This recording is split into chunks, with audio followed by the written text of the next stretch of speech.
Hi friends, అందరూ ఎలా ఉన్నారు? ఇంకా ఈరోజు చికెన్ బాగా పల్లెటూరులో అల్లం వెల్లుల్లిపాయ పేస్ట్ ఇవన్నీ కూడా కొన్ని వేసుకొని ఇంత అల్లం ఇంత వెల్లుల్లిపాయ ఎక్కువ గరం మసాలా పౌడర్ చేస్తారు కదా, అలా చికెన్ కర్రీ చేస్తున్నాను, చికెన్ ఫ్రై చేస్తున్నాను. ఫుల్ వీడియో యూట్యూబ్లో చూడండి.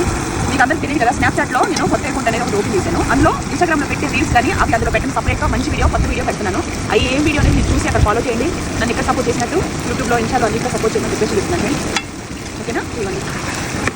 చికెన్ ఎప్పుడైనా సరే ఫ్రెండ్స్, అల్లం వెల్లుల్లిపాయ పేస్ట్ ఉల్లిపాయలు మగ్గిన తర్వాత పచ్చివాసన పోయిన తర్వాత చికెన్ వేసేసుకొని సాల్ట్ అనేది ఇప్పుడే వేసుకోకుండా ఒక 5 నిమిషాలు మనం వాటర్ అంతా కూడా తీసేసుకొని నీశ్వాసం పోయేటట్టుగా చికెన్ని ఇలా మగ్గించుకోవాలి. ఆ తర్వాత సాల్ట్, కారం, గరం మసాలా పౌడర్, టమాటా ముక్క ఇవన్నీ వేసుకోవాలి. ముందే వేసుకుంటే మనకి చికెన్ అనేది తొందరగా ఉడకదు. ఇందులో ఉంటే నీశ్వాసం ఏదైతే ఉందో అదంతా కూడా కూర అలా ఉంటుంది. అందుకని ఇలా ఆయిల్లో మగ్గించుకోవాలి.